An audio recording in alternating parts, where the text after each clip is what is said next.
What's up, beautiful people? It's your boy Judeo, and I'm back again with a new video. Today we're going to be talking on something that just crossed my mind. A random thought, but is also very important, I think.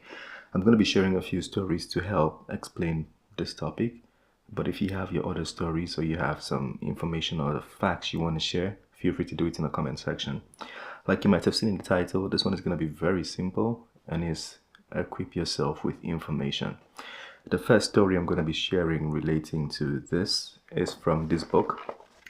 It's called Negotiation Genius and it's by Deepak Malhotra and Max H. Bazerman. Hopefully I called them correctly because I think I may have ruined the name. But this is the book in case you want to go check it out. It's a very good book. I'm going to be taking one of their stories, and this is from the first chapter actually.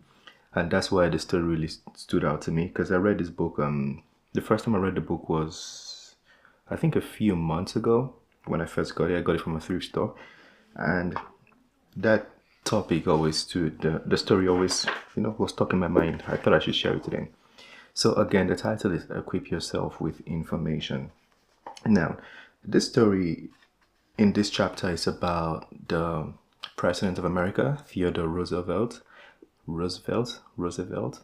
however you call the name. I'm not good at pronouncing names, as you've already seen. But the first story is about him. So he was the president, I think, for one term, and then somebody took over. He had a successor, and the successor wasn't doing a very good job. So he decided to come back and run. And during his campaign, he made a mistake. They printed a picture for the campaign, about 3 million copies, which was a lot of copies. They were ready to spread it out and start giving it out. And they spent a lot of money on the campaign printing or the campaign flyers already, so they couldn't just scrap it out. But something they forgot to do was to get the rights from the photographer of the picture they used. I mean, they have their copyright laws, or I think there's still those copyright laws where the photographer could get up to $1 for every picture they used. And they printed a lot, which could have cost, I think they said, about $60 million in today's money. At that time, it was $3 million. So they forgot to get the rights or the approval from the photographer, and they had printed a lot of copies already, millions and millions of copies, I think. And the book is about negotiation, so they were talking about how the campaign manager was able to negotiate without having them pay. You know what the campaign manager did? Instead of paying the photographer, he called the photographer or texted or emailed or lettered the photographer, whatever they did in those days, or he contacted the photographer and said, your picture would be used for the campaign. How much are you willing to pay for the opportunity? I'm paraphrasing. So instead of them paying the photographer, which they could have paid up to $1 for every picture used, could have been up to $3 million in that time and age, he now called the photographer and asked how much is the photographer willing to pay them for the opportunity to showcase his business. You see how he flipped it on the photographer? And you know what the photographer responded? I'll pay $250, that's all I have. I don't know if you get it. The man could have made $3 million at that time. In today's money, $60 million.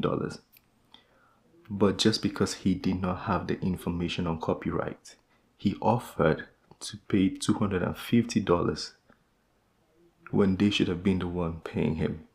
That's very, very crazy.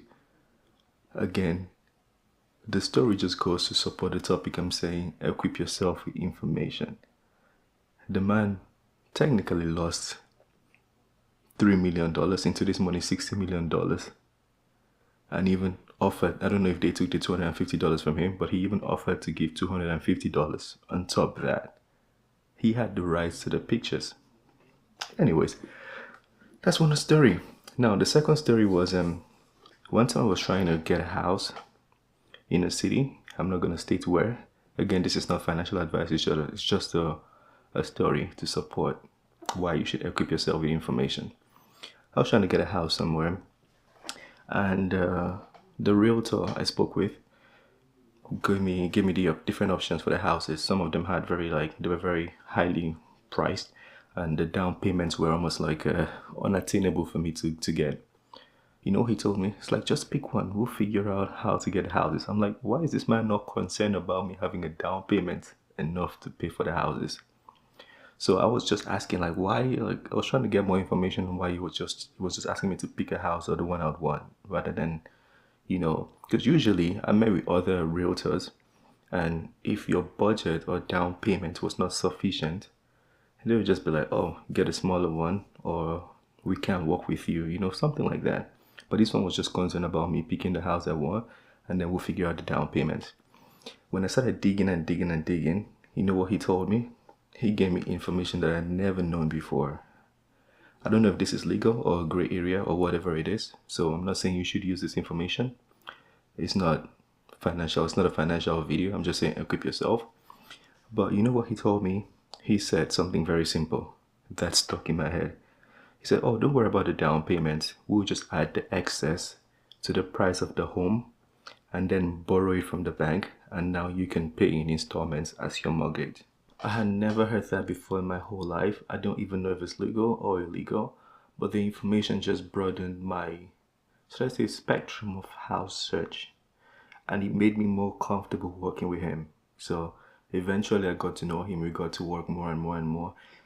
The whole point is the fact that he had that information, the fact that he shared it. I'm not saying I didn't do what he had told me, but just that information he gave me just opened my mind, and we worked together. It just gave me an impression that he knew what he was doing, and also educated me, because a lot of things he started telling me and started showing me some different, ways to go about doing things.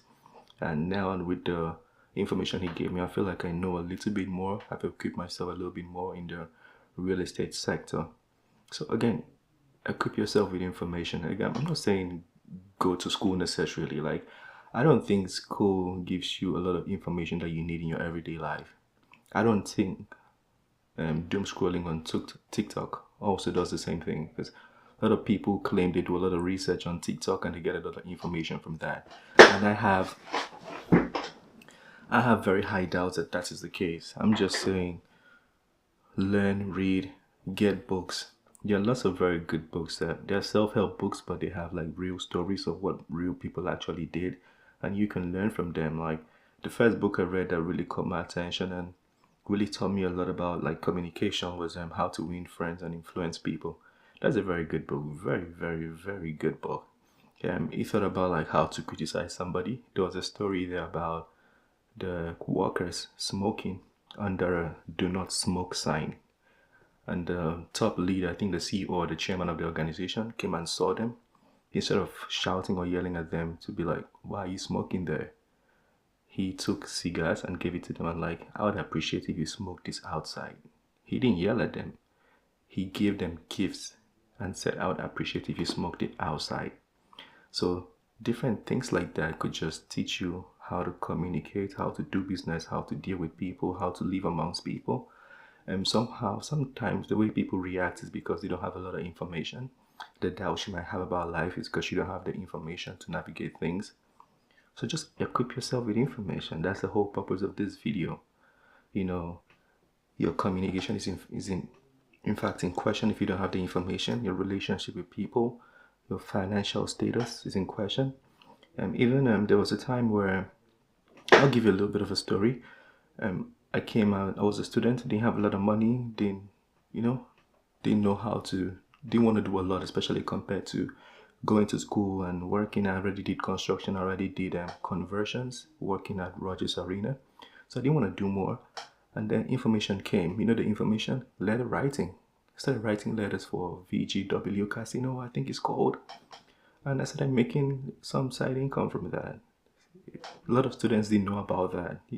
If you had equipped yourself with information, you could have done that, made money easily, and still go to school. So equip yourself with information. If you see people talking about something on the internet, take your time to go research. I'm not saying research on that internet and doom scroll and call it a research, not necessarily, but take your time to go research. My chair keeps coming down.